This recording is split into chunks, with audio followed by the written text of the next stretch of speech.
Welcome to The Explainer. Today we're talking about the project architect. And no, we're not talking about buildings, we're talking about the business analyst, the person who creates the blueprint that turns a great idea into a real working product. So let's kick things off with a problem that I'm sure a lot of you have seen before. You start with this amazing business vision, right? But somewhere along the line, between the big idea and the team that has to build it, it all gets a little scrambled. It's a classic case of getting lost in translation, and it happens way more than you'd think. And that's exactly where our hero, the business analyst, or BA, steps in. You can think of them as the ultimate translator for the project. They're the bridge that makes sure the needs of the business are perfectly understood by the developers. They basically prevent that very expensive, very frustrating game of telephone.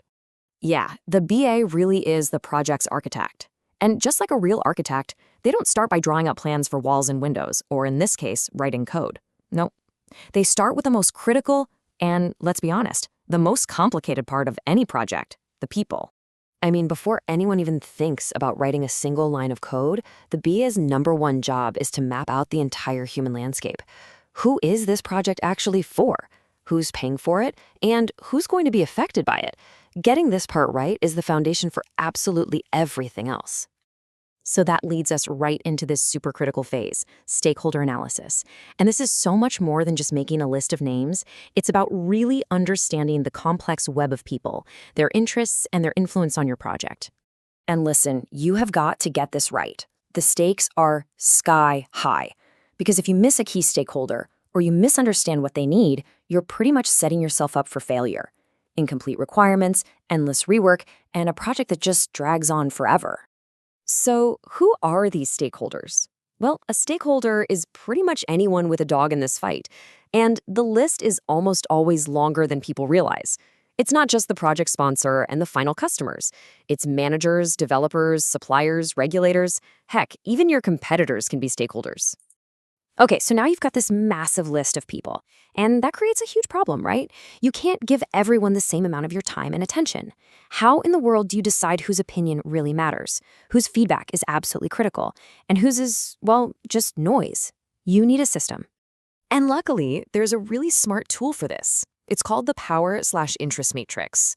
It's a simple but incredibly powerful way to map everybody out based on two things: how much power they have to affect the project, and how much they actually care about it.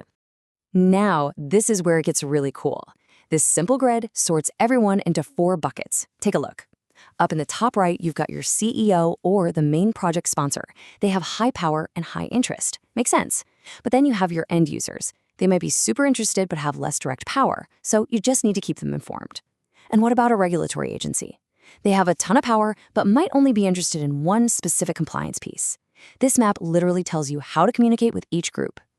But that top right box, managed closely, that's the absolute bullseye. These are the people who can make or break your entire project. They're your VIPs. They need constant updates, deep engagement. You have to keep them happy and involved. This is where a smart BA focuses most of their energy, for sure.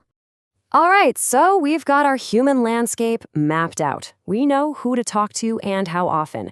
Now the BA can finally start the next major task, turning all those conversations and needs into a concrete blueprint for the project.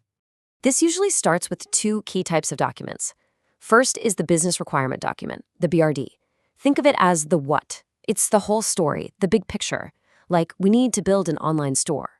Then you have the functional requirement document, or FRD. That's the how.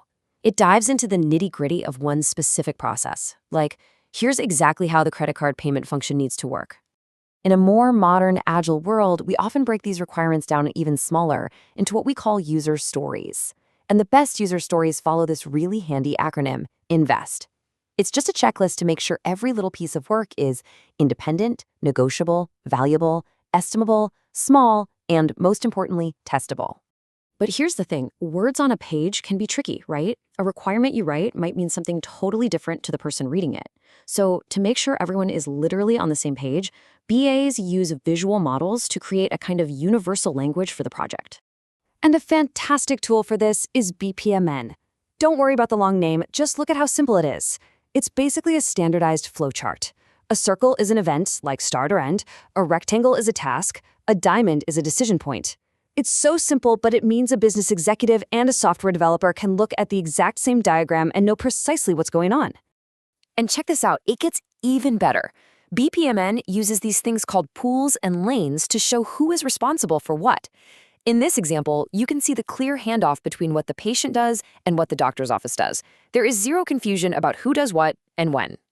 Okay, so let's tie this all together. This whole process, mapping the people, defining the requirements, visualizing the workflow, it's not just about being organized. It's a powerful strategy designed to proactively avoid all the common pitfalls that cause projects to fail. But the tools are only half the story. A truly great BA has a specific mindset, and this quote just nails it. They don't just act like a scribe, writing down everything they're told. They constantly ask why. So if a stakeholder says, we need a new dashboard, the BA says, okay, but why? What decision will that help you make? And by asking why, they might find out the real need isn't a dashboard at all. They uncover the actual problem behind the request. So there you have it. That's the blueprint for success. You start by identifying and prioritizing all your stakeholders. Then you translate their needs into crystal clear requirements.